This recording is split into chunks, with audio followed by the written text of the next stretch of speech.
We have thermodynamics in the last class. और thermodynamics में से हमने बेसिक सीख लिया था। क्या सीखा था हमने? साइन कन्वेंशन तक कर लिया था, यस और नो? Yes ma'am. तो कौन कौन से दो मॉड्स हैं जिससे सिस्टम एंड सराउंडिंग में एनर्जी का एक्सचेंज होता है? What are the two modes by which the system and surrounding can exchange the energy? One is the heat and the other is the work. मैं थोड़ा सा यहाँ पे मेंशन कर देती हूँ कौन कौन से modes हैं जिससे सिस्टम एंड सराउंडिंग में एनर्जी का एक्सचेंज होता है। The one is the heat and the other is the work. Work. ठीक है।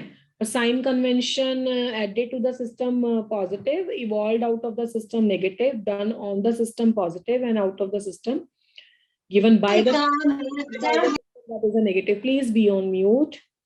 Okay. तो ये हम पढ़ चुके हैं। अब हमारे पास आएंगी कुछ टर्मिनोलॉजी, कुछ थोड़ी सी टर्म्स मैं आपके पास थर्मोडायनेमिक्स की रखूंगी अभी, जो सारे चैप्टर में भी हम यूज करेंगे और वैसे भी इंपॉर्टेंट हैं एग्जामिनेशन पॉइंट ऑफ व्यू से भी, उनके रिगार्ड कुछ भी रीजनिंग हो सकता है। तो I call it as a terminology. उसके बाद फर्स्ट लॉ पे जाएंगे हम। बच्चा जी, टर्मिनोलॉजी में सबसे पहले तो हम पढ़ेंगे टाइप्स ऑफ द सिस्टम। ठीक है। सिस्टम की कौन कौन सी टाइप है? सिस्टम की टाइप्स को पढ़ने के लिए हमने क्या करना है, हीट एंड वर्क वाले मॉड को याद रखना है, उसी के बेस पे हम कैटेगराइज करेंगे। तो फर्स्ट टाइप का सिस्टम है आइसोलेटेड सिस्टम। क्या बोलते हैं इसको? Isolated system. आइसोलेटेड देखो नाम से ही क्लियर है, आइसोलेटेड वर्ड का मीनिंग क्या होता है ना, जिसपे सिस्टम आइसोलेटेड है, सबसे अलग है ना, कोई भी हीट का बाहर फ्लो नहीं हो रहा है, कुछ वर्क डन ऐसा नहीं हो रहा है, कुछ एक्सचेंज पॉसिबल नहीं है। तो isolated system would be the system which neither exchange heat which neither exchange heat nor matter with the surroundings, nor matter with the surroundings। जो आपका सिस्टम ना ही हीट ना ही मैटर सराउंडिंग के साथ एक्सचेंज करता है, उसको बोलते हैं हम, कौन सा सिस्टम है ये? आइसोलेटेड सिस्टम है। ठीक है। जैसे कभी आपने देखा होगा, यू पीपल आर यूजिंग, आजकल तो विंटर्स हैं तो आप थर्मस का यूज करते होगे, है ना, या वाटर बॉटल ऐसी रखते होगे बच्चा, जिसमें बोला जाता है कि इतनी देर पानी गर्म रहेगा। और गर्म पानी जिस टेम्परेचर पे डालते हो, या चाय या दूध कुछ भी जिस टेम्परेचर पे डालते हो, वो उसी टेम्परेचर पे रहता है एक पर्टिकुलर टाइम लिमिट तक। देखो मैं 100% परफेक्टली आइसोलेटेड तो किसी को भी नहीं कहूंगी। जो आपकी वाटर बॉटल भी है उसके बारे में भी ये बोला जाता है ना कि 24 आवर्स रहेगा, इतने आवर्स रहेगा। ऐसा तो नहीं हो सकता कि उसे 5-7 दिन, एक हफ्ता वैसे ही रखते रहो, एक महीना रखो और उसमें टेम्परेचर चेंज ना हो। तो 100% आइसोलेटेड सिस्टम तो नहीं है। यहाँ पे हम थर्मोडायनेमिक्स के चैप्टर में जो भी टाइम लिमिट या जो भी कुछ कंसिडर कर रहे हैं ना, वो लैब के पॉइंट ऑफ व्यू से कंसिडर कर रहे हैं। ठीक है ना, मतलब जितने टाइम पे हम लैब में रहते हैं उस हिसाब से आप ये मान के चलो अभी। तो सिस्टम जो है ना ही हीट एक्सचेंज करता है ना ही मैटर एक्सचेंज करता है सराउंडिंग के साथ। मैटर का मतलब है कोई वर्क डन नहीं होता। वर्क डन तो वाटर में वैसे भी नहीं हो रहा है ना, एक्सपेंशन वर्क, कंप्रेशन वर्क, कुछ ऐसा नहीं हो रहा है। तो वो आइसोलेटेड सिस्टम है। ठीक है। फॉर एग्जाम्पल यू कैन से कि जो आप थर्मस लेते हो, थर्मस में पड़ा पानी या चाय ना तो आपकी ठंडी होगी ना कम होगी, कुछ ऐसा नहीं होगा। तो that is the example of the isolated system. The second is the closed system. Now, what is the closed system? The system which can, the system which can exchange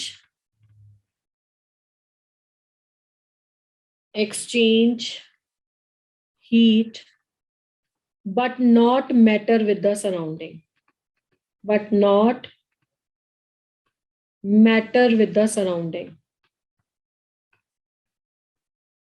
ठीक है। जो आपका सिस्टम हीट एक्सचेंज कर पाएगा, matter नहीं exchange कर पाएगा। अब आप नॉर्मली देखो कि नॉर्मल वाटर बॉटल ले लो, है ना, जो थर्मस नहीं है।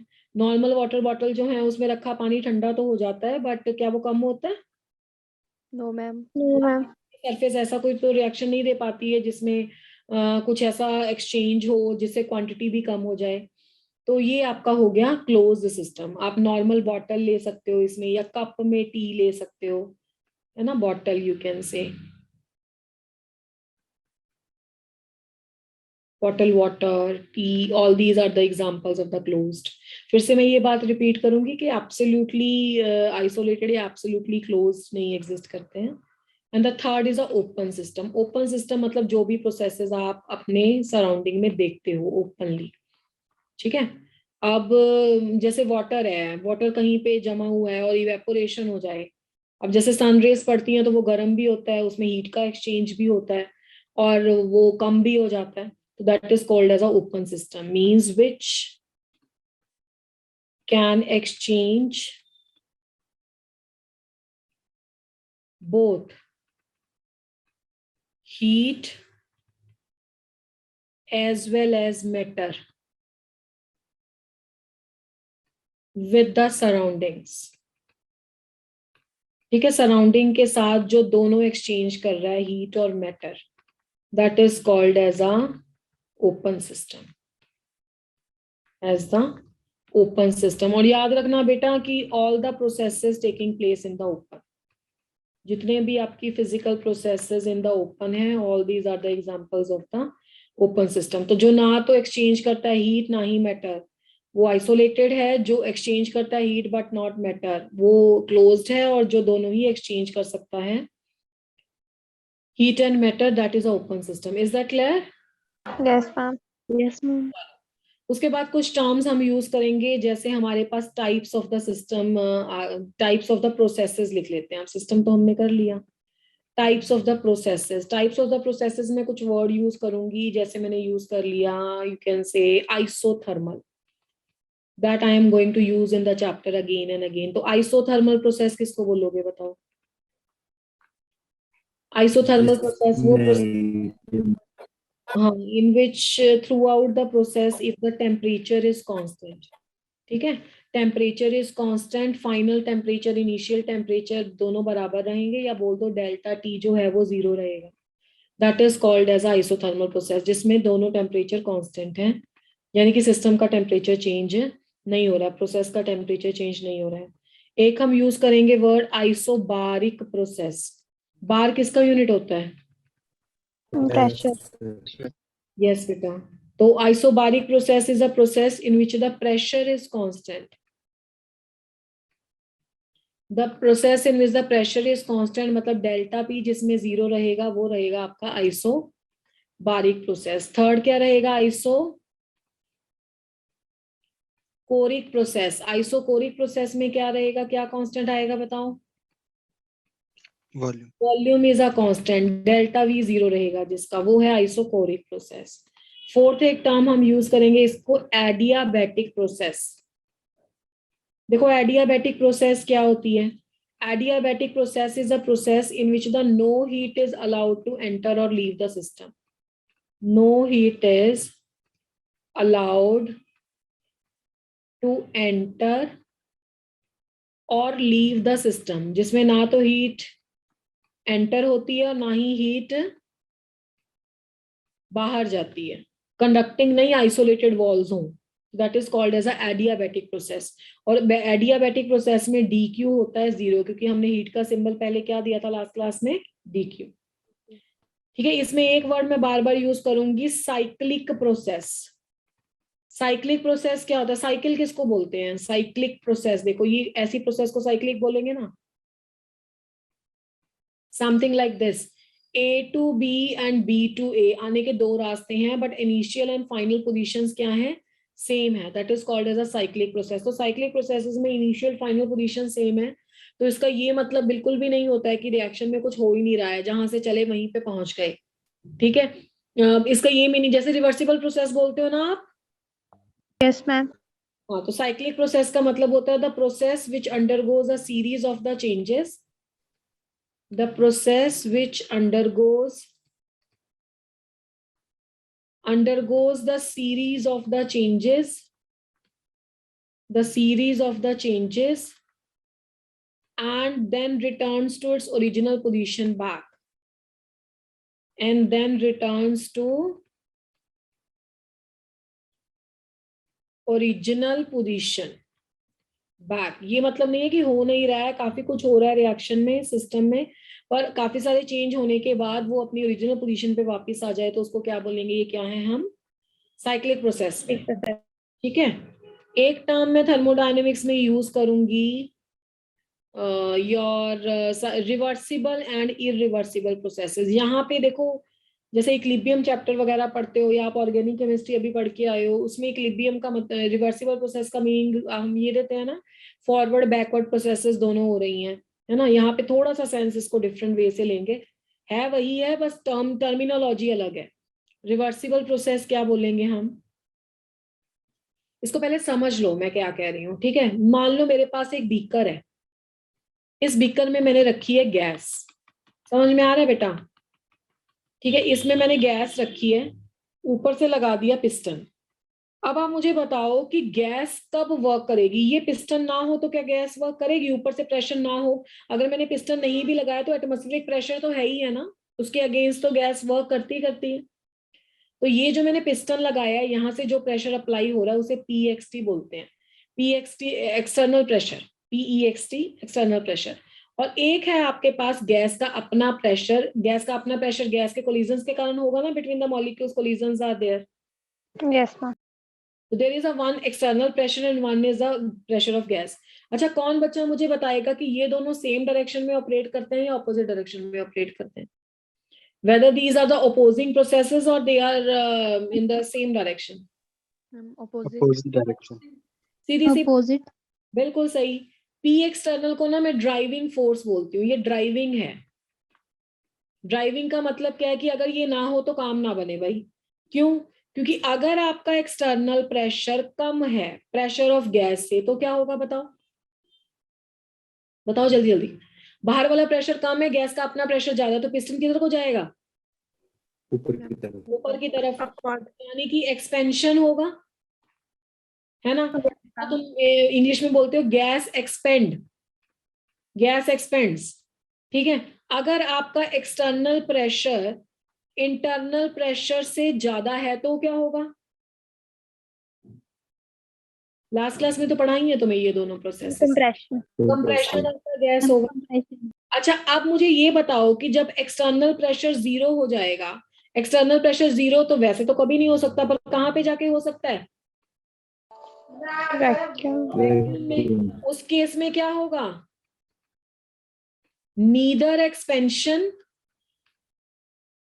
नॉर compression यानी कि नो वर्क डन, कोई वर्क डन नहीं होगा, सिर्फ हीट का एक्सचेंज हो सकता है, पर एक्सपेंशन और प्रेशर, एक्सपेंशन और कंप्रेशन कुछ भी नहीं हो सकता। तो यानी कि क्यों मैं अब आपको समझ में आया कि मैं इसको क्यों ड्राइविंग फोर्स बोल रही हूँ। काम कौन करवाता है गैस से, गैस को काम करवाने वाला ये एक्सटर्नल प्रेशर है, ठीक है। गैस को कौन काम करवाता है, ये एक्सटर्नल प्रेशर काम करवाता है। नहीं तो गैस में ना एक्सपेंशन हो ना कंप्रेशन हो गैस में सिर्फ क्या हो बेटा, गैस में सिर्फ इंटरनल एनर्जी का एक्सचेंज हो सिस्टम और सराउंडिंग में, दो ही तो मोड है एक्सचेंज के। अच्छा, अब आगे सुनो कहानी। अगर आपके पास गैस का एक्सटर्नल प्रेशर मान लो PATM है और गैस का इंटरनल प्रेशर अगर P माइनस DP है, और DP वेरी वेरी मुझे ऐसा बोलना चाहिए कि जो आपका DP है इनफाइनाइटेसिमली स्मॉल है, डेसिमली स्मॉल, बहुत कम है। मतलब P एक्सटर्नल और P गैस का जब डिफरेंस देखा गया तो ये वेरी वेरी स्मॉल आया। आप बात समझ रहे हो ना। मान लो मैंने एक्सटर्नल प्रेशर को P सेट किया और गैस के प्रेशर को P माइनस DP सेट किया, और ये DP बहुत छोटा है बच्चों, ये अप्रोक्सीमेटली इक्वल टू जीरो ही है, अप्रोचेस टू जीरो ही है, बहुत छोटा है। तो क्या होगा बताओ, बताओ जरा मुझे क्या होगा। अगर गैस का एक्सटर्नल प्रेशर ज्यादा है और गैस का अंदर वाला प्रेशर कम है तो गैस का पिस्टन किधर को मूव करेगा, डाउनवर्ड डाउनवर्ड, डाउनवर्ड मूव करेगा। तो अब कौन सा प्रेशर एक्वायर हो जाएगा, P माइनस DP आ जाएगा, प्रेशर है ना अंदर को आ गया। फिर मैंने थोड़ा सा और प्रेशर बाहर से कम कर दिया, फिर और प्रेशर कम कर दिया, कुछ ऐसा करके मतलब मैंने प्रेशर को चेंज किया, तो क्या होगा, पिस्टन धीरे से अंदर मूव किया, फिर से हमने प्रेशर चेंज ला दिया पर वो चेंज बहुत स्मॉल है, फिर प्रेशर धीरे से अंदर मूव किया, फिर मैंने थोड़ा सा प्रेशर चेंज कर दिया, फिर प्रेशर आपका पिस्टन अंदर मूव किया, तो ये आपका एक रिवर्सिबल प्रोसेस सेटअप हो जाएगा, that is called as a reversible process. जब आपकी जो दोनों अपोजिंग फोर्सेस हैं, ये वाली कंडीशन किस प्रोसेस की है? रिवर्सिबल। जब आपका जो एक्सटर्नल प्रेशर है और जो इंटरनल प्रेशर है, इन दोनों में चेंज बहुत कम हो, तो आपका पिस्टन धीरे धीरे धीरे धीरे मूव करेगा और वो प्रोसेस सेट हो जाएगी रिवर्सिबल। बट अगर आपके पास इरिवर्सिबल प्रोसेस आपको पढ़ना है, if you have to take irreversible process, तो क्या करना पड़ेगा बच्चों? तो प्रेशर तो अब भी दोनों ही रहेंगे, यहाँ पे रहेगा पिस्टन और पी एक्सटर्नल, और यहाँ पे क्या रहेगा बच्चों? Pressure of gas. पर अब की बार प्रेशर एक्सटर्नल होगा आपका P और प्रेशर ऑफ गैस होगा something P minus dP, and PdP is not too small. Too क्या स्मॉल ही नहीं है, अच्छा खासा डिफरेंस है, इज नॉट स्मॉल, मतलब P एक्सटर्नल या दोनों में से किसी प्रेशर को भी कम ले सकते हो, वो एक्सपेंशन और कंप्रेशन का फर्क पड़ेगा, पर बात वही होगी रिवर्सिबल इरिवर्सिबल की।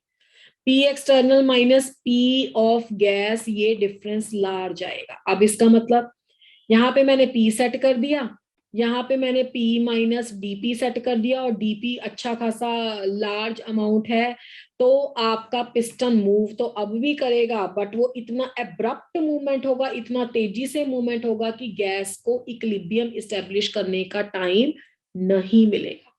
गैस में प्रोसेस रिवर्सिबल नहीं होगी। बात समझ में आ रही है? Yes ma'am. वाली प्रोसेस रिवर्सिबल थी, कब रिवर्सिबल होगी? कब रिवर्सिबल होगी? जब दोनों प्रेशर में डिफरेंस कम है, और ये इरिवर्सिबल है, यानी कि दोनों प्रेशर में डिफरेंस बहुत ज्यादा है, और रिवर्सिबल प्रोसेस में इक्विलिब्रियम एस्टेब्लिश होता है, वो कभी भी कंप्लीट नहीं होती। इरिवर्सिबल प्रोसेस में आपका इक्विलिब्रियम एस्टेब्लिश नहीं होता। ठीक है, तो this is in the thermodynamic sense. मैं बार बार यूज करूंगी वर्ड रिवर्सिबल एंड इरिवर्सिबल। तो is that clear? Yes ma'am. 8th point, terminology में एक वर्ड हम यहाँ पे यूज करेंगे, path function and the state function. Path function and the state function. अब इन दोनों का मतलब क्या है? सबसे पहले इसमें स्टेट फंक्शन पढ़ लेते हैं। State function, those functions means those variables, है ना, जिसकी वैल्यू कैलकुलेट कर रहे हो। those functions oblique variables whose value depend upon the initial and the final positions only, वो हैं are called as a state function. Let me explain you.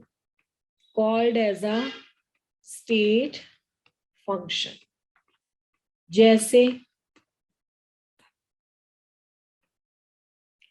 जैसे मान लो मेरे पास कोई रिएक्शन हुआ A to B, और ये एक साइक्लिक प्रोसेस थी। हम A to B गए, ऐसे रास्ते थे, लेट इट, इसे थोड़ा कॉम्प्लिकेट कर लेते हैं, और मान लो B से A आए कुछ ऐसे, ठीक है, ऐसे घूम फिर के आए, ये है पाथ 2। तो अगर हम इसमें कोई एक फंक्शन को स्टेट फंक्शन बोलते हैं, स्टेट फंक्शन का जर्नल सिंबल क्या ले लें? F ही ले लेते हैं, ठीक है। अगर F एक स्टेट फंक्शन है, तो F की जो वैल्यू A to B आ रही है, वही वैल्यू B to A आएगी, और वो नेचर ऑफ पाथ पे डिपेंड नहीं करेगी। मतलब एफ क्वांटिटी को कैलकुलेट करो ए टू बी पाथ 1 से जाते हुए, और एफ क्वांटिटी को कैलकुलेट करो बी टू ए पाथ 2 से जाते हुए, तो एफ का आंसर सेम होगा। मतलब जब तक initial and final position same है तब तक आपके पास स्टेट फंक्शन की वैल्यू सेम आती है। ठीक है, इसे बोलते हैं, ये क्या है, क्या बोलेंगे इसे, हाँ नेगेटिव जरूर आएगी अगर वो डायरेक्शन पे डिपेंड करता है, और मैग्नीट्यूड में सेम आएगा। ठीक है, तो ऐसे फंक्शन को बोलते हैं स्टेट फंक्शन, जिसकी वैल्यू सिर्फ किस पे डिपेंड करती है, इनिशियल और फाइनल पे। इसे हम ऐसे लिख सकते हैं कि ए टू बी हम गए, क्लोज इंटरवल था, साइक्लिक पाथ था, तो जो स्टेट फंक्शन है उसकी वैल्यू क्या आएगी बच्चों, इसका चेंज, इसकी वैल्यू आएगी 0। और ये वैल्यू 0 कैसे आएगी, इसका क्या मतलब है, इसका मतलब ये हुआ कि हम ए टू बी गए पाथ 1 से, ये आ गया आपका स्टेट फंक्शन। साइक्लिक तो तभी बनेगा ना, ए टू बी बी टू ए, तभी तो साइक्लिक बना। और प्लस बी टू ए आए पाथ 2 से, तो आपका आंसर क्या आ गया स्टेट फंक्शन के सम का, 0। ये आ गया तुम्हारा पाथ 2। यानी कि स्टेट फंक्शन, इसको मैं एसएफ लिख देती हूँ, स्टेट फंक्शन का जो आंसर ए टू बी आता है उसका नेगेटिव आंसर आता है मैग्नीट्यूड में बी टू ए। ठीक है, और वैल्यू मैग्नीट्यूड में साइन नेगेटिव आ गया और मैग्नीट्यूड दोनों का सेम है। ऐसे फंक्शंस को क्या बोलते हैं, स्टेट फंक्शन। जैसे जैसे चैप्टर में जाएंगे मैं ये बात यूज करूंगी कि कौन से स्टेट फंक्शन है, कौन से पाथ फंक्शन है, और वो आपको फटाफट से लर्न भी हो जाएंगे क्योंकि थोड़ी सी क्वांटिटी है। ये क्लियर हुआ स्टेट फंक्शंस क्या होते हैं? Yes ma'am. की वैल्यू सिर्फ किस पे, हाँ वेरी गुड, जिसकी वैल्यू सिर्फ किस पे डिपेंड करती है, इनिशियल एंड फाइनल पे। कैसा पाथ है उस पे डिपेंड नहीं करती। अब देखो यहाँ पे पाथ कितना नॉर्मल है, यहाँ पे कितना कॉम्प्लिकेटेड पाथ है, पर अगर स्टेट फंक्शन की वैल्यू कैलकुलेट करो तो अगर x यहाँ पे आएगा तो यहाँ पे -x आएगा, वैल्यू सेम रहेगी। -x सिर्फ इसलिए आ रहा है कि डायरेक्शन हमने चेंज की है, तो उसका क्लोज इंटेग्रल कैलकुलेट करे तो चेंज कैलकुलेट करे तो वो 0 ही आता है, तो that is called as a state function. Next है पाथ फंक्शन। पाथ फंक्शन की तो एग्जांपल भी अभी हो जाएंगे क्योंकि हम पढ़ चुके हैं पाथ फंक्शंस की एग्जांपल। तो ये ऑपोजिट क्या हो, ये इसके कंट्रेरिली क्या होगा मैम, बैक स्लाइड। ओके जी, ये है बैक स्लाइड। पाथ फंक्शन किसको बोलेंगे, पाथ फंक्शन उसको बोलेंगे जिसकी वैल्यू इनिशियल एंड फाइनल पे ही नहीं, पाथ फॉलोड पे भी डिपेंड करती है। कैसा पाथ फॉलो किया वो अगर चेंज हो तो उसकी वैल्यू चेंज हो जाती है, that is called as a path function. इससे previous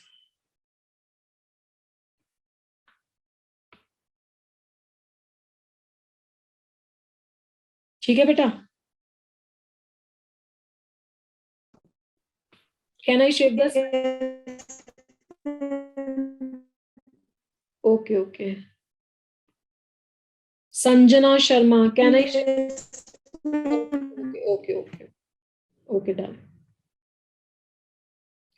path function, those functions whose value depend upon path followed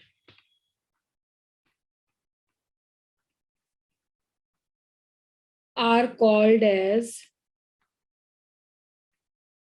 path functions. ऐसे क्वांटिटीज को क्या बोलते हैं, ये क्या है, पाथ फंक्शंस हैं। और अगर मैं इनके लिए ये साइक्लिक प्रोसेस कंसिडर करूं, ए टू बी ऐसे और ऐसे, तो closed line integral A to B जितने भी पाथ फंक्शंस होंगे उनका नॉट इक्वल टू 0 आएगा, नॉट इक्वल टू 0। और इसको पढ़ते क्या है, इसको पढ़ते हैं क्लोज्ड लाइन इंटेग्रल। ठीक है, और इसकी एग्जांपल बहुत आसान है, बहुत बार पेपर में पूछी भी जा चुकी है। हीट एंड द वर्क, ये पाथ पे डिपेंड करते हैं, कैसा पाथ फॉलोड हुआ है, they are the path function. जो मैंने सर्कल में लिखा है that is important, state function की एग्जांपल अभी हम थर्मोडायनेमिकल वेरिएबल्स पढ़ेंगे तो उससे समझ आएगी, पर पाथ फंक्शंस की एग्जांपल मैंने लिख दी है. Heat and the work are the path functions. Is that clear? Yes, ma'am. चलो शिफ्ट करें फिर स्लाइड को. Yes, ma'am. ठीक है. नेक्स्ट है, नंबर देख लेते हैं. नेक्स्ट कितना लिखा था हमने? 7th 8th था path and work function. 9th state variables and the state of a system. इसका क्या मतलब है? ये सारी टर्म्स ना हम इस चैप्टर में यूज करने वाले हैं. State of the system and the state variables. State variables क्या होते हैं? जो किसी सिस्टम की स्टेट को डिफाइन करते हैं. फिर आपको लग रहा होगा कि मैडम पहले स्टेट बताओ क्या होता है. स्टेट का मतलब होता है कंडीशन ऑफ एग्जिस्टेंस. किस स्टेट में, किस फॉर्म में आपका सिस्टम एग्जिस्ट कर रहा है और वो कैसे पता लगेगा. मान लो मैं पानी की बात करती हूँ, वाटर की बात करती हूँ. वाटर कौन कौन सी स्टेट्स में हो सकता है? Solid, liquid, and solid, liquid. Solid, liquid, gases. अगर मैं तुम्हें पानी ना दिखाऊं तो कौन सी ऐसी प्रॉपर्टीज हैं जिसे आप चेक करके पानी की स्टेज बता सकते हो, फिजिकल स्टेट बता सकते हो कि किस फॉर्म में है? कौन सा ऐसा? यस, यस से. Solid and liquid. बच्चा मैंने ये पूछा है कि solid, liquid and gaseous state अगर आपके सामने नहीं है, आप कौन सा वेरिएबल है, कौन सी ऐसी कैलकुलेशन है, कौन सा पैरामीटर है जिसको अगर आपको बता दिया जाए तो you can get it out कि वाटर इस टाइम सॉलिड है, लिक्विड है या गैस है? टेम्परेचर. टेम्परेचर. तो टेम्परेचर अगर मैं तुम्हें 0 डिग्री बोल दूं तो तुम बोल दोगे कि मैडम सॉलिड है. ये वाला वाटर सॉलिड केस में है, अभी सॉलिड स्टेट में है. अगर मैं बोल दूं 100 डिग्री सेंटीग्रेड पे रखा हुआ है मैंने, तो तुम बोल दोगे कि मैडम इस टाइम पे ये लिक्विड स्टेट में है. अगर मैं तुम्हें बोल दूं कि अच्छा 100 डिग्री सेंटीग्रेड है, फिर तो गैसियस आएगा भाई. अगर मैं तुम्हें बोल दूं कि मैंने इसे रूम टेम्परेचर पे रखा है तो तुम बता दोगे कि मैडम ये इस टाइम पे ये है. ठीक है ना? तो यू कैन से कि गैसियस स्टेट में है तो यानी कि 100 और अबव है. लिक्विड स्टेट पे है तो आरटी पे है, रूम टेम्परेचर पे है. तो आप बता सकते हो. तो जो वेरिएबल है वो वेरिएबल कुछ ऐसे होते हैं जैसे P V T. Gaseous state में पढ़ते हो ना इनके लॉज? गैसियस स्टेट में पढ़ते हो ना, इनको डिफाइन करके ही तो आप किसी सिस्टम की स्टेट डिफाइन करते हो. और गैसियस स्टेट में तो ये भी सीखते हो कि किसी एक को कांस्टेंट रख लो, बाकी दो में रिलेशनशिप पता लग जाता है. मतलब किसी सिस्टम की स्टेट को बताने के लिए 3 भी नहीं चाहिए, 2 से भी काम चल जाएगा. ठीक है? तो these are called as a state variable. तो स्टेट ऑफ अ सिस्टम क्या हुई? Condition of the existence of the system. समझ में आया? स्टेट ऑफ द सिस्टम क्या होगी और स्टेट वेरिएबल क्या होंगे? स्टेट वेरिएबल वो क्वांटिटीज होंगी, वो पैरामीटर होंगे जिसको जब हम डिसाइड करेंगे तो सिस्टम किस फिजिकल स्टेट में है वो हम बता पाएंगे. This is the condition of existence of the system. The condition of existence of the system when its state variables. State variables का एक और नाम है मैक्रोस्कोपिक प्रॉपर्टीज. वो मैं बताऊंगी क्यों बोलते हैं इसे मैक्रोस्कोपिक प्रॉपर्टीज. ये और में है. Have the definite value. मतलब उनकी डेफिनेट वैल्यू कर दो तो आपको अपने सिस्टम की स्टेट पता लग जाएगी. Definite value. This is called as a state of a system. And state variables क्या हो गए? दोज वेरिएबल्स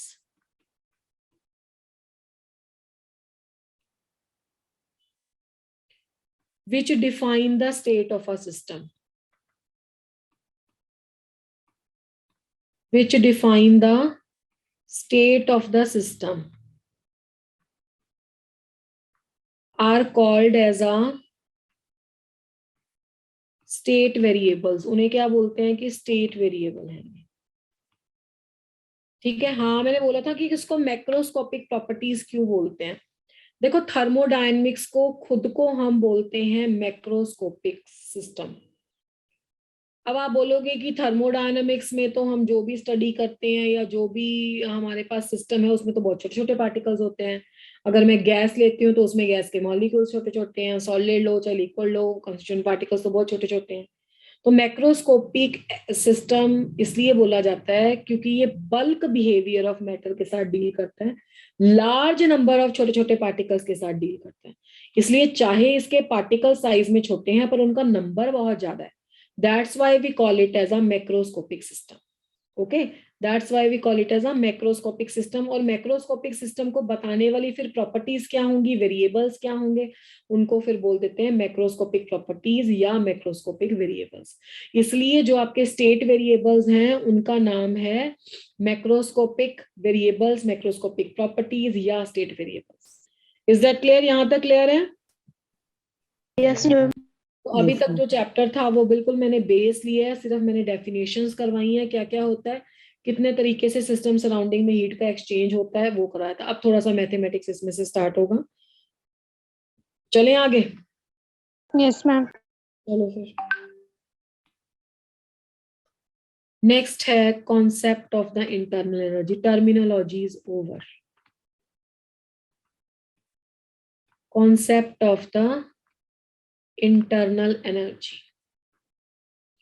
इंटरनल एनर्जी को इस पूरे चैप्टर में हम यू लिखेंगे, ई नहीं लिखेंगे। ई वैसे आप ई से स्टार्ट होता है तो है तो वैसे इंटरनल एनर्जी आई से स्टार्ट होता है, बट सिंप्लीफिकेशन के लिए इसे ई का ही लिख देते हैं।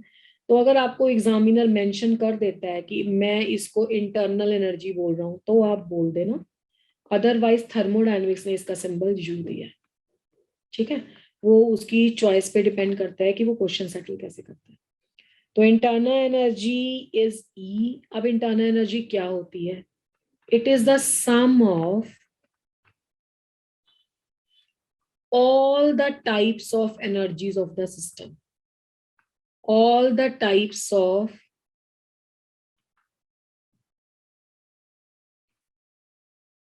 energies of the system। ये ई की फॉर्म में इसे सिंबल दिया हुआ है वैसे, energies of the system। भाई सिस्टम के पास कितनी सारी एनर्जीज हैं वो तो हम बता ही नहीं सकते एग्जैक्टली। अब आप जितने क्लास में बैठे हो ना वो सभी एक एक एनर्जी का नाम बोल दोगे तब भी एनर्जी की स्टेट्स डिफरेंट फॉर्म्स जिसमें एग्जिस्ट करती है वो पूरी नहीं हो सकती। तो ये तो बहुत डिफिकल्ट है किसी भी रिएक्शन के लिए या किसी भी सिस्टम के लिए उसकी सारी एनर्जीज कैलकुलेट करना एग्जैक्टली, फिर उनको ऐड करना और फिर सिस्टम की इंटरनल एनर्जी देना। तो इसलिए प्रॉब्लम क्या हमारे पास आई कि absolute value of the internal energy, absolute value of the internal energy cannot be calculated। Absolute value of the internal energy cannot be calculated। System की actual value of the internal energy हम calculate नहीं कर पाते। क्यों? क्योंकि system में बहुत different type की एनर्जीज हैं, इतनी सारी एनर्जीज हैं कि उन अकेली एनर्जी को सम करके टोटल एनर्जीज देना वो बहुत मुश्किल है। तो फिर हम क्या करते हैं, हम सिर्फ चेंज कैलकुलेट करते हैं। जैसे मान लो कोई रिएक्शन ए टू बी है हमारे पास, ए टू बी रिएक्शन प्रोसीड हो रहा है, हमें बस इस रिएक्शन की डेल्टा ई निकालनी होती है, या डेल्टा ई, या अच्छा आप यू से चल रहे हो तो फिर डेल्टा यू। ठीक है, हमें इस रिएक्शन के लिए डेल्टा यू की कैलकुलेशन करनी है। और डेल्टा यू क्या है? इसमें change in the internal energy है। बेटा अगर ये change in the internal energy है डेल्टा यू, तो डेल्टा यू है तो यही है ना, you B minus U A. अब आपके माइंड में क्वेश्चन आ रहा होगा कि मैडम अगर इसकी इंटरनल एनर्जी कैलकुलेट नहीं हो सकती, इसकी इंटरनल एनर्जी कैलकुलेट नहीं हो सकती, फिर दोनों का डिफरेंस कैसे कैलकुलेट हो गया? बिल्कुल सही क्वेश्चन है अगर माइंड में आ रहा है तो। इसका आंसर ये है कि हम दोनों की एनर्जी कैलकुलेट करके इसका डिफरेंस नहीं करते। हमारे पास एक इंस्ट्रूमेंट है जिसको बोलते हैं बॉम्ब कैलोरीमीटर। कभी आप एनसीईआरटी उठा के देखना, उसकी पिक्चर भी बनी हुई है वहां पे। Bomb calorimeter is a name of the instrument जिससे हम इंथैल्पी, इंटरनल एनर्जी का कैलकुलेशन करते हैं। मतलब it is just like a reading. जैसे रिएक्शन हुआ जो भी सब्सटेंस है उसकी एक रीडिंग आ गई हमारे पास डेल्टा यू। बहुत सारी उसकी और कैलकुलेशन करनी पड़ती है, मतलब कुछ अनदर फॉर्मूलाज से हम इसका कंप्यूटेशन करते हैं, ठीक है। बट हमें इतना पता है कि थर्मोडायनेमिक्स के पूरे चैप्टर में हम कभी भी यू को यूज नहीं करेंगे। हम किसको यूज करेंगे बच्चों? डेल्टा यू, ठीक है। और एब्सोल्यूट वैल्यू का मतलब होता है यू कैलकुलेट करना, और हम क्या कैलकुलेट करेंगे? Delta U. अब आप मुझे ये बताओ कि डेल्टा यू कैसा फंक्शन है, स्टेट फंक्शन है या पाथ फंक्शन है? Is it a state function और अ पाथ फंक्शन बेटा? आपने इसका आंसर देखा, ये b minus state A. Function. हाँ बिल्कुल सही। ये b और a पे डिपेंड कर रहा है, ये तो है ही नहीं है कि किस तरह का पाथ फॉलो किया, उस पर तो डिपेंड कर ही नहीं रहा। तो जो डेल्टा u है आपका क्या है? वो स्टेट फंक्शन है। तो this is a first state function जिसको आप बोलते हो change in the internal energy. ये पहला स्टेट फंक्शन है जो आपने देखा। और अगर मेरे पास साइक्लिक प्रोसेस हो, ये साइक्लिक प्रोसेस है, और उसके लिए आपको पूछ लिया जाए कि डी यू की वैल्यू क्या है ए टू बी, तो कौन बताएगा इस इंटीग्रेशन की वैल्यू क्या होगी? अभी मैंने पीछे बताया था। स्टेट फंक्शन के लिए इस इंटीग्रल की वैल्यू क्या होती है? 0। Yes, 0. Absolutely correct. This value is 0 for the state function. Path function के केस में ये not equal to 0। That's why I was telling you कि वहां पे एस एफ ही लिख देते हैं, बाद में इसकी कैलकुलेशन करेंगे। Next, concept of the internal energy हमने कर लिया। Concept of the enthalpy, concept of the enthalpy. Enthalpy को हम H से लिखेंगे। It is the measure of heat content of the system. अब आप बोलोगे कि मैडम हीट को तो क्यों लिखा था? यस, ये उसमें इसमें कुछ और भी एडेड है तब इंथैल्पी बनता है, हीट अकेला क्यों ही है अभी भी।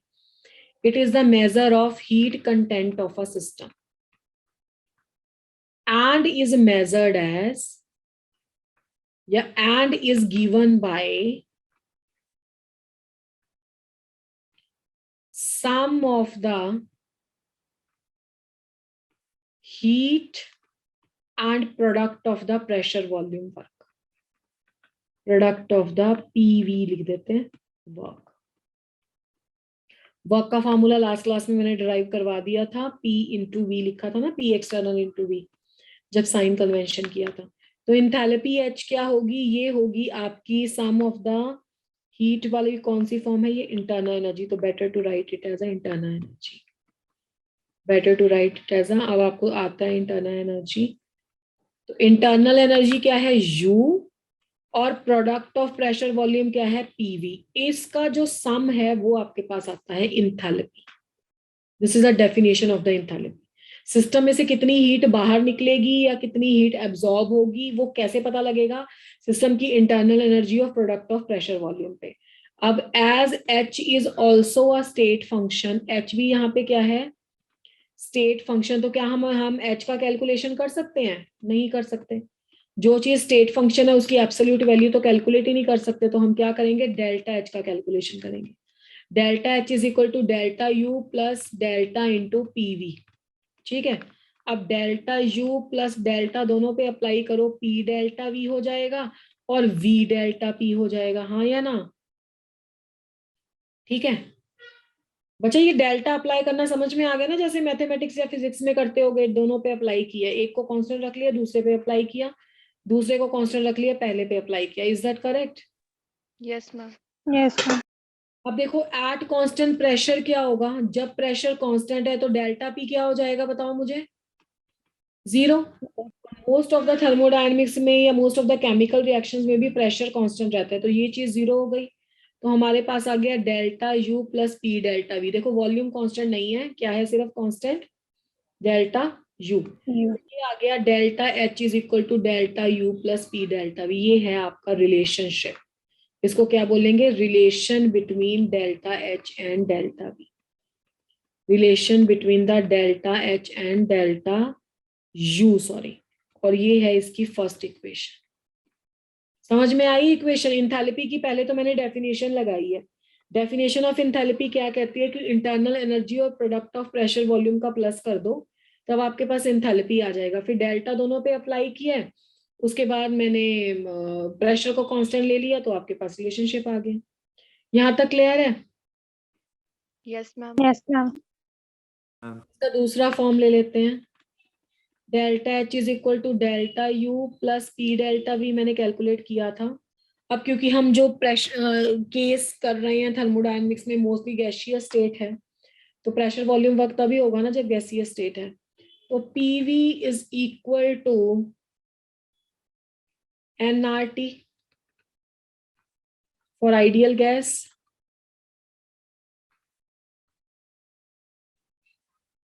डेल्टा लगाओ, पी डेल्टा वी, क्योंकि एक्सटर्नल प्रेशर तो कांस्टेंट है, तो P delta V is equal to delta यहाँ पे लगा दो N into R into T. अब इसमें क्या कांस्टेंट है? आर टी तो आपके कांस्टेंट है, तो ये ऐसे ही रह जाएंगे।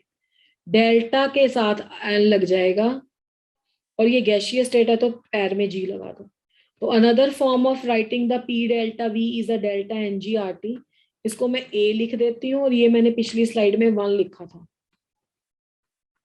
यूजिंग ए इन 1, तो इक्वेशन क्या बन गई? Delta H is equal to delta U plus delta N G R T. This is a second form. ये भी आपके पास है relation between delta H and delta U. अब यहां से बनता है आपके पास क्वेश्चन, प्रीवियस ईयर भी है ये 2 इक्वेशन आ गई। जैसे बार बार मैं बोल रही हूँ सॉलिड और लिक्विड स्टेट मत लेना, इसमें सिर्फ गैसीय स्टेट ही आएगा। मैं एक क्वेश्चन दे रही हूँ, पॉल करेंगे उसका।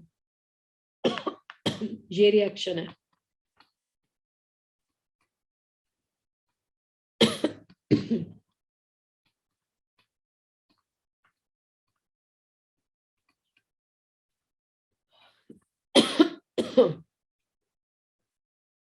आपको विच इज ट्रू बताना है। पहला है डेल्टा एच और डेल्टा यू बराबर है। दूसरा है डेल्टा एच ग्रेटर है डेल्टा यू से। थर्ड ऑप्शन है डेल्टा एच लेस देन है डेल्टा यू से। फोर्थ ऑप्शन है can't be predicted.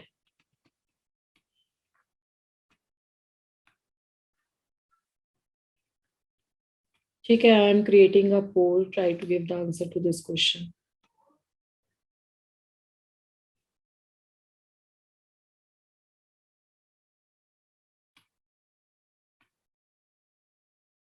Can you see the poll? Yes, ma'am. So everybody has to participate.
Yes, everybody has not still answered.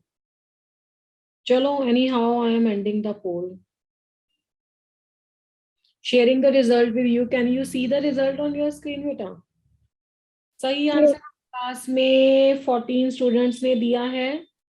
अब आप देख लो कि कैसे रह रहा है आपका। 48 में से 14 स्टूडेंट्स हैं जिन्होंने करेक्ट आंसर दिया है, रेस्ट तो सभी बच्चों ने गलत दिया है। कैसे चेक करेंगे? देखो, सबसे पहले तो ना आप रिएक्टेंट और प्रोडक्ट के नंबर ऑफ मोल्स निकाल लिया करो। नंबर ऑफ मॉलिक्यूल्स इस साइड पे क्या है, रिएक्टेंट के 2 गैसियस स्टेट में है, तो ब्रैकेट में जी लिख लो, आपको आसानी रहेगी, आप भूलोगे नहीं कि गैसियस लेना। Number of moles of product gaseous state में कितने हैं, ये भी 2। तो अगर डेल्टा एनजी की वैल्यू कैलकुलेट करोगे तो वो क्या आएगा, नंबर ऑफ द मोल्स या molecules of product in the gaseous state minus number of molecules of the reactant in the gaseous state. तो यहाँ पे 2 है, यहाँ पे 2 है, तो आंसर आ जाएगा 0। तो आपको ये वाली इक्वेशन यूज करनी थी, इक्वेशन नंबर 2। तो फ्रॉम द इक्वेशन नंबर 2 अगर डेल्टा एन जी 0 हो गया तो डेल्टा एच और डेल्टा यू बराबर नहीं हो जाएंगे, बताओ यस और नो? Yes, ma'am. ठीक है, तो इसका option A was a correct answer. Let's check it out with one more example, then will move ahead on the first law.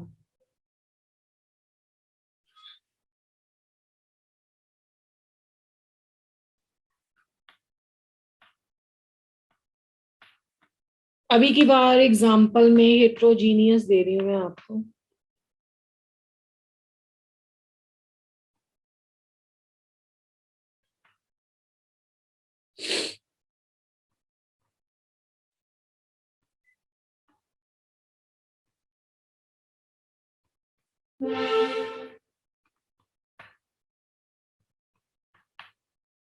Question वही है, सेम, थोड़ा सा चेंज है। चेंज तो कुछ नहीं है, you have to observe it carefully, then you will get the answer.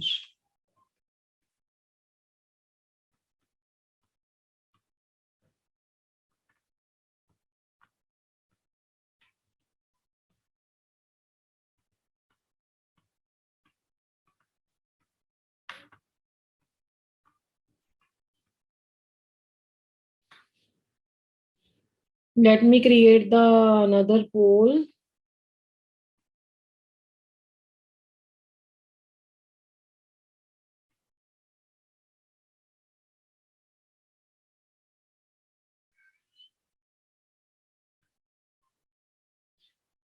Yes, check out on your screen.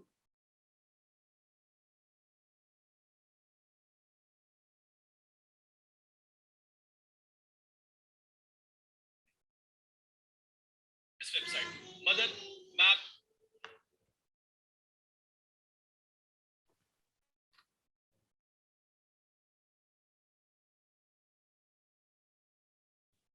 Still everybody is not participating. Only the 10 students in the class have given the answer. ये बिल्कुल same question है जो आपने अभी किया है।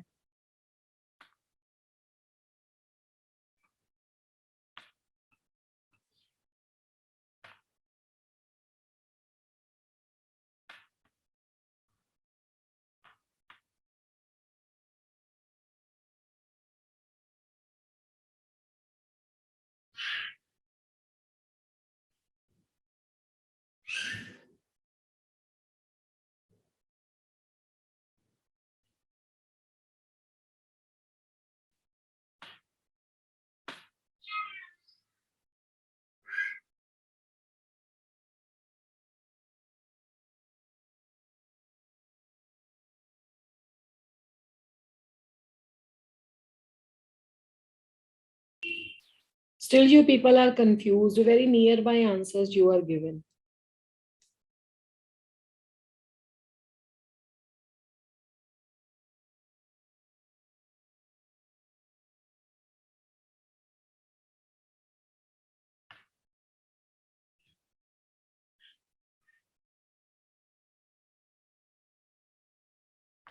Okay, I am ending the poll.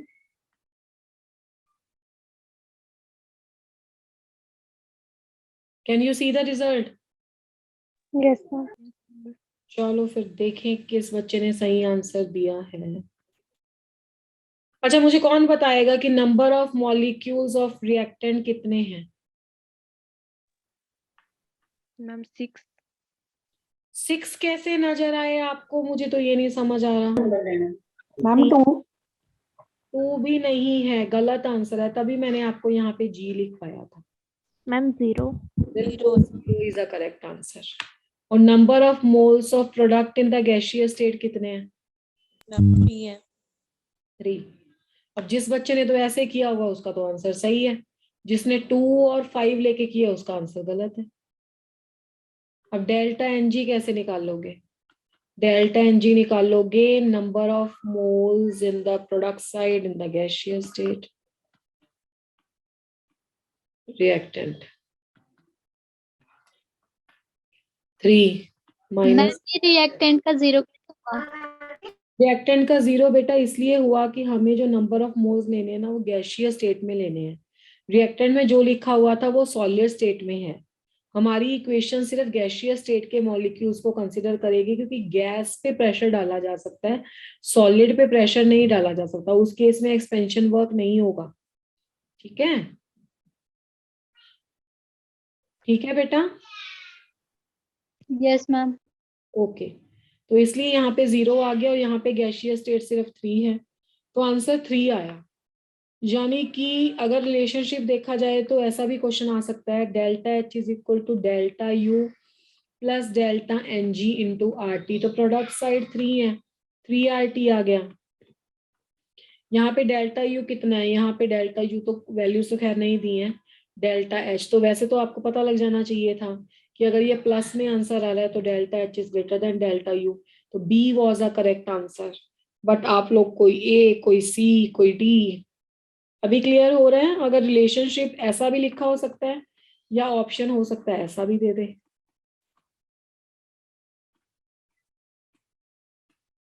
Correct? Yes ma'am. Yes, ma'am. तो concept of enthalpy we have done, concept of the internal energy we have done, terminology we have done. Now we are moving toward the first law of thermodynamics. First law of thermodynamics. First law of thermodynamics is called as a law of conservation of energy. मैं यहाँ पे energy नहीं लिखूंगी, law of conservation लिखूंगी। अब इसमें energy भी आता है, इसमें मास भी आता है, ये मैं अभी बाद में डिस्कशन करती हूँ। पहले हम यहाँ पे थोड़ा सा law of conservation of energy को डिस्कस कर लेते हैं। सभी बच्चे स्टार्टिंग से पढ़ते हैं, सभी को पता है energy can neither be created nor be destroyed, simply you can do the inter conversion, या you can write it in a way total energy remains conserved. ठीक है, टोटल एनर्जी क्या रह रही है? कंजर्व्ड रह रही है। तो ये है आपके पास law of conservation of energy. देखो बेटा, एनर्जी स्टार्टिंग से जितनी थी अभी तक उतनी ही है। एनर्जी कंजर्व रह रही है, एक फॉर्म से दूसरी फॉर्म में कन्वर्ट होती है। You can take any of the example and you can easily elaborate this principle. और बहुत लोअर लेवल से आप पढ़ना स्टार्ट कर देते हो इसको, 6th 7th 8th 9th में आपको पढ़ा देते हैं। अब बात इसमें ये है कि जो तो आपके रिएक्शंस ऐसे हैं जिसमें सिर्फ एनर्जी एनर्जी में कन्वर्ट हो रही है, वहां पे तो law of conservation of energy है 100% वैलिड। कई रिएक्शंस आपके होते हैं न्यूक्लियर रिएक्शन। न्यूक्लियर रिएक्शन पता है ना, फिशन फ्यूजन। Yes ma'am. जो आपके न्यूक्लियर रिएक्शंस हैं, जैसे आप चेन रिएक्शन की एग्जांपल ले लो, ठीक है, जिसमें आप लेते हो uranium 92 235 plus the neutron and you give the barium, krypton and the 3 neutron, जिसकी आगे चेन बनती है। फिर ये न्यूट्रॉन आगे आगे पकड़ता है, एक्सप्लोजन होता है, फिशन रिएक्शन। अब इसमें क्या होता है कि जो एनर्जी ऑफ जो टोटल मास लेते हैं, सॉरी, जो टोटल मास ऑफ प्रोडक्ट है ना, मास, वो आपका लेस देन होता है मास ऑफ द रिएक्टेंट। तो बाकी का मास कहाँ पे गया? शायद फिजिक्स में आप लोग एक टर्म पढ़ते हो डेल्टा एम, जिसको आप बोलते हो मास डिफेक्ट। याद है किसी बच्चे को? Yes, याद? ma'am. This is a mass defect. तो ये बाकी का मास कहाँ पे चला गया? आपको पता है बाकी का जो मास है ना, वो आइंस्टाइन के रिलेशनशिप के according E is equal to delta M into C square, ये किस में कन्वर्ट हो गया? एनर्जी में कन्वर्ट हो गया। तो अब law of conservation of energy आप ढूंढते रहो, बाकी एनर्जी ये कहाँ से आई है? मास से कन्वर्ट होके आई है। या law of conservation of mass आप करते रहो तो बाकी तो एनर्जी में कन्वर्ट हो गया। तो first law of thermodynamics law of conservation of energy होता है जहां पे मास और एनर्जी का कोई भी इंटर कन्वर्जन नहीं है। वहां तक तो ये 100% ट्रू है, पर ये नीट में प्रीवियस ईयर्स में आ चुका है क्वेश्चन कि law of first law of thermodynamics में एक्चुअली क्या कहा जाए। फर्स्ट लॉ ऑफ थर्मोडायनेमिक्स दोनों को मिला के बनता है, law of conservation of energy plus law of conservation of mass. यानी कि जो आइंस्टाइन का मास एनर्जी इक्विवेलेंस था वो यहाँ पे भी चलेगा, दोनों कंजर्व है तो आपका टोटल सिस्टम कंजर्वेशन पे है। ठीक है, तो ये थ्योरेटिकली समझ में आ गया कि मैंने कैसे डिस्कस किया है ये? Yes, ma'am. चलो ठीक है, अब हम आएंगे थर्मोडायनेमिक्स में। इसका क्या आएगा? स्टेटमेंट तो कोई पूछेगा नहीं ऑब्वियसली, थ्योरेटिकली तो नहीं पूछेगा, न्यूमेरिकल पूछेगा। तो here we will do the mathematical form of third law. Mathematical form of not third law, sorry, first law of thermodynamics. First law of thermodynamics. तो regarding the mathematical form of first law of thermodynamics वो क्या कहते हैं? मान लो किसी system की internal energy है U1, हमने इसमें Q हीट ऐड करी। बेटा अगर इसमें हमने Q हीट ऐड करी तो इसका साइन प्लस आएगा ना, बताओ? Yes, ma'am. Yes, ma'am. ठीक है, W हमने इस पे किया work done on the system, W is a work done on the system. W हमने इसमें वर्क डन कर दिया, Q हमने इसमें हीट ऐड कर दी। तो अब सिस्टम की इंटरनल एनर्जी कुछ चेंज हो जाएगी, ये बन जाएगी इसकी फाइनल एनर्जी। ये थी इसकी इनिशियल एनर्जी, ये बन जाएगी अब सिस्टम की फाइनल एनर्जी। तो इसको अगर इलेबोरेट करें तो Q प्लस W क्या आ जाएगा अपने पास? U2 minus U1। U2 minus U1 को क्या लिख लेंगे? Delta U। तो ये जो हमारे पास रिलेशनशिप आया है delta U is equal to Q plus W, इसे बोलते हैं mathematical form of first law. Very very easy, this is called as a mathematical form of first law. ठीक है, this is the first law of thermodynamics. अब इसका numerical कैसे आता है? देखो, इसमें वर्क डन क्या होगा? Delta U is equal to Q plus W में जो वर्क डन होगा ना वो होगा P डेल्टा V, और ये एक्सपेंशन वर्क होगा। मैंने आपको पहले ही बोला इस पूरे चैप्टर में जो वर्क हम पढ़ेंगे, प्रेशर वॉल्यूम वर्क पढ़ेंगे, इस पूरे चैप्टर में इलेक्ट्रिकल वर्क कहीं पे भी नहीं है। और अब इसका न्यूमेरिकल कैसे आता है? How we are going to solve the question. जैसे मैं आपको एक क्वेश्चन देती हूँ, अब 1 mole of ideal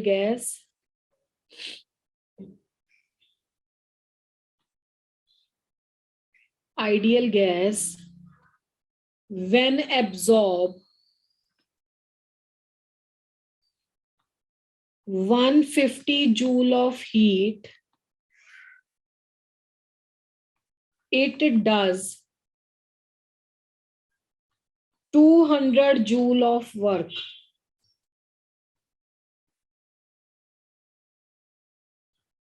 Find the change in internal energy. Find the change in the internal energy. अब इसका आंसर क्या आएगा? पहला ऑप्शन दिया है 350 जूल, दूसरा ऑप्शन दिया है -350 जूल, तीसरा ऑप्शन दिया है +50 जूल, फोर्थ ऑप्शन दिया है -50 joule. Check it out. We'll arrange a poll for you.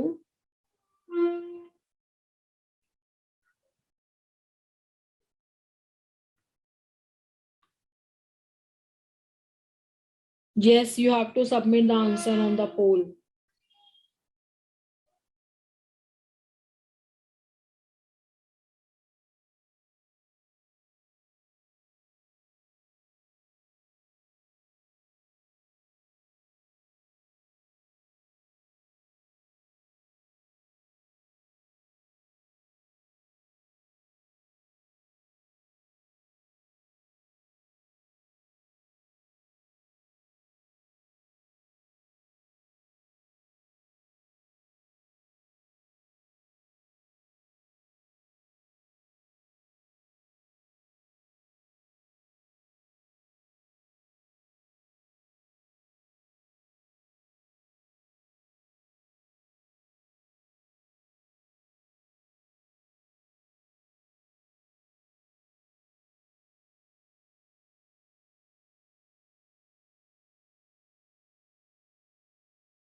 Yes, done everyone. 29 students out of 44. Giving you the sufficient time, beta. It is a 143 minutes. Done ma'am. चलो and करते हैं पोल. और answer में अभी भी बहुत कंफ्यूजन है. 9, 9, 7, 6 अभी भी क्लियर नहीं हो रहा. बस वही बात है, कोई बच्चा प्लस करे जा रहा है, कोई बच्चा माइनस करे जा रहा है. Let's check it out. अच्छा, पहले मुझे बताओ फॉर्मूला कौन सा लगाना था, ये तो क्लियर था ना? Yes, ma'am. Yes, ma'am. ठीक है. 150 जूल ऑफ हीट एब्जॉर्ब हुई, कैसे लिखोगे? +150. Plus 150. Ma'am, +150. ठीक है, बिल्कुल सही. 200 joule of work done system ने किया, कैसे लिखोगे? Plus 2. आधे बच्चे प्लस बोल रहे हैं, आधे बच्चे माइनस बोल रहे हैं. इट डज मतलब ideal gas does, ideal gas does मतलब system does work, system does work. और जब work done by the system होता है तो नेगेटिव होता है, तो -200 जूल जाएगा. -50 जूल, तो आंसर तो डी था. इज इट क्लियर और नॉट? Yes ma'am. मान लो इस क्वेश्चन में ना हल्का सा उसने ट्विस्ट डाल दिया. जैसे उसने बोल दिया हीट बोल दी 150 जूल, और उसने बोल दिया कि इतनी हीट एब्जॉर्ब करने से ना, जब एक्सटर्नल प्रेशर था 2 atm, तो गैस का जो वॉल्यूम था वो 5 लीटर से अच्छा एक्सपेंशन करवा रहे हो ना आप, तो 2 लीटर से 5 लीटर हो गया, 2 लीटर टू 5 लीटर हो गया. अब आप चेंज इन इंटरनल एनर्जी निकालो. आप कर पाओगे क्या? क्या वही फॉर्मूला नहीं लगेगा? Yes, ma'am. अब W की जगह पे क्या लिखोगे? P delta V P external into delta V. और साइन तो पहले सही लगाओ. वॉल्यूम बढ़ रहा है, वॉल्यूम बढ़ रहा है तो कौन सा वर्क है? Expansion. एक्सपेंशन. तो Q की वैल्यू तो तुम 150 रखोगे. एक्सटर्नल प्रेशर, पहले वॉल्यूम बढ़ रहा है, एक्सपेंशन है तो माइनस लगाओगे ना बेटा. यहाँ पे प्रेशर तो आ गया 2 एटमॉस्फेयर, वॉल्यूम आ गया 5 - 2 यानी कि 3. ठीक है, पर अभी भी आपका आंसर सही नहीं आएगा. बहुत सारे बच्चे 150 में से 6 माइनस करके 144 आंसर लगाए आएंगे. पर आपने ये चेक किया यहाँ पे यूनिट क्या था? जूल. यहाँ पे यूनिट क्या है? प्रेशर का ATM और प्रेशर का लीटर. जूल और एटीएम लीटर को तुम माइनस करने जा रहे हो, ऑप्शन तो पहले ही 144 होगी, तो तुम्हें गलत मिल जाएगा आंसर। आपको समझ में आ रहा है मैं कैसे कह रही हूँ? Yes, ma'am. वर्क का अगर यूनिट एटीएम लीटर हो तो वो 101.3 कुछ अप्रोक्सीमेटली जूल होता है। तो पहले एटीएम लीटर जो आंसर है ना, उसको तुम जूल में कन्वर्ट करना, अप्रोक्सीमेटली 101 से ही मल्टीप्लाई कर लेना। तो 150 माइनस 606, तो ये आंसर आएगा आपका नेगेटिव में। समझ में आई मेरी बात? तो अगर आपको क्वेश्चन में सीधा ही प्लस माइनस करना है तो आपका साइन से चल जाएगा। बट अगर आपके पास क्या है क्वेश्चन में, अगर आपके पास क्वेश्चन में है एटीएम लीटर और जूल, तो इंटर कन्वर्जन भी आना चाहिए। ठीक है, Yes, ma'am. चलो ये भी कॉन्सेप्ट हो गया। अब उसके बाद है स्पॉन्टेनिटी, ये वाला टॉपिक चलेगा फर्स्ट लॉ से ही। स्पॉन्टेनिटी किसको बोलते हैं बेटा? Any idea, anybody, what is the spontaneity? Spontaneity या स्पॉन्टेनियस रिएक्शन किसको बोलते हैं? अच्छा ये पता है? स्पॉन्टेनियस जो एकदम से हो जाए, जिसका पता ना लगे, एकदम से ही। देखो कंटिन्यूस तो नहीं बोल सकते, एकदम वाली तो बात नहीं है। खैर इसको बोलते हैं विच हैज अ अर्ज टू अकर। अब इसका तो ये इंग्लिश में हो गया, हिंदी में क्या होगा? Which have urge to occur, Hindi में होगा जो हो सकते हैं। अर्ज टू अकर, जो हो सकते हैं। अब इसमें दो कैटेगरी के रिएक्शन हो सकते हैं। Which do not require any initiation, which do not require any initiation, जिसको स्टार्ट करने की जरूरत नहीं पड़ती, अपने आप ही स्टार्ट हो जाए एकदम से कंटिन्यूस, वो जरूरी नहीं है, हो भी सकता है नहीं भी हो सकता है। मतलब जिनको स्टार्ट नहीं करना पड़ता, अपने आप हो गए। पानी को गिराया तो पता ही है कि ऊपर से नीचे की तरफ जाएगा, सबको पता है, ऐसे बोल देते हैं वो तो ऐसे ही होगा। ठीक है, this is a spontaneous reaction. या which require some initiation but after that takes place at its own, after that takes place at its own, at its own। कहने का मतलब होता है कि एक बार स्टार्ट कर दिया, उसके बाद वो खुद ब खुद हो रहा है। ऐसे रिएक्शन को बोलते हैं हम, क्या है ये? स्पॉन्टेनियस रिएक्शन है। जैसे एक रूम है, मान लो उस रूम में कोल पड़ा है, कोयला पड़ा है। अब कोयले को बर्न होने के लिए क्या चाहिए होता है? ऑक्सीजन चाहिए होती है। तो उस रूम में ऑक्सीजन भी है, तो क्या कोयला अपने आप जलना शुरू हो जाएगा? नहीं, आपको क्या करना पड़ेगा? उसे मैच स्टिक से उस इग्निशन टेम्परेचर तक लाना पड़ेगा जिसपे वो फायर आग पकड़ता है। तो वो एक प्रोसेस है जिसमें स्टार्टिंग करना पड़ा, पर उसके बाद रिएक्शन हो रहा है। तो that is called as a spontaneous. कई रिएक्शंस ऐसे होते हैं, जैसे पानी को गिराया, आपको कुछ फोर्स नहीं देना पड़ता, वो अपने आप वैसे चलता है। आप सॉलिड रख दो आइस, वो अपने आप लिक्विड में बदलता है। तो वो है आपके स्पॉन्टेनियस रिएक्शन। अब इसके अलावा नॉन स्पॉन्टेनियस रिएक्शन क्या होते हैं? कौन से रिएक्शन है जो नहीं हो सकते? देखो नॉन स्पॉन्टेनियस रिएक्शंस में आपके वो रिएक्शंस आते हैं जिसमें कंटिन्यूसली पीछे से जब तक ड्राइविंग फोर्स है तब तक तो वो रिएक्शन हो रहे हैं। जब तक पीछे से कंटिन्यूसली आप एनर्जी सप्लाई कर रहे हो तब तक तो वो हो रहा है। जब तक आपने पीछे से सप्लाई बंद कर दी, नहीं हो रहा। अब आजकल तो खैर फैन नहीं चला रहे हो, तो मान लो लाइट जल रही होगी आपके रूम में, है ना? जब तक तो पीछे से इलेक्ट्रिसिटी आ रही है, मेन सप्लाई है, तब तक तो वो जल रही है। कट ऑफ हो जाएगा तो वो आपके ऊपर थोड़ी देर भी रहम नहीं करेगी, है ना? तो इसका मतलब है that is a conversion of the one form of energy to other. इसमें भी वो होता है कन्वर्जन, तो उसमें भी होता है। पर यहाँ पे क्या है, वो खुद से नहीं हो सकते हैं। ऑर्गेनिक के सेंस में बात करें, अगर मैं आपको पूछूं कार्बन और ऑक्सीजन क्या देते हैं, आप झट से आंसर दे दोगे CO2। तो कोई भी दो एलिमेंट्स को मिला के आप प्रोडक्ट बना दो, ऐसा पॉसिबल नहीं है। आप बोलोगे ये पता नहीं होता है या नहीं, मुझे नहीं पता।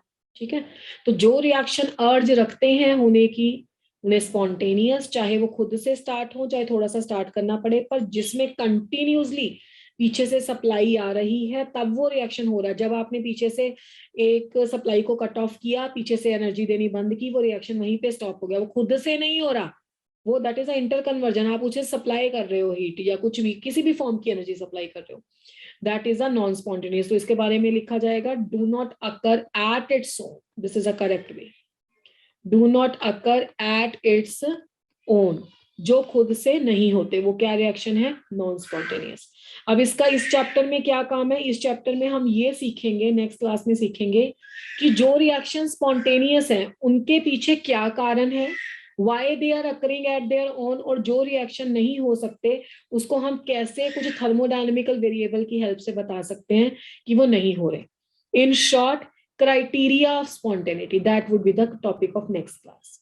क्राइटेरिया ऑफ स्पॉन्टेनिटी मतलब कौन सा रिएक्शन होगा, कौन सा नहीं, थर्मोडायनेमिक्स इसमें कैसे हेल्प करते हैं। इज दैट क्लियर बेटा?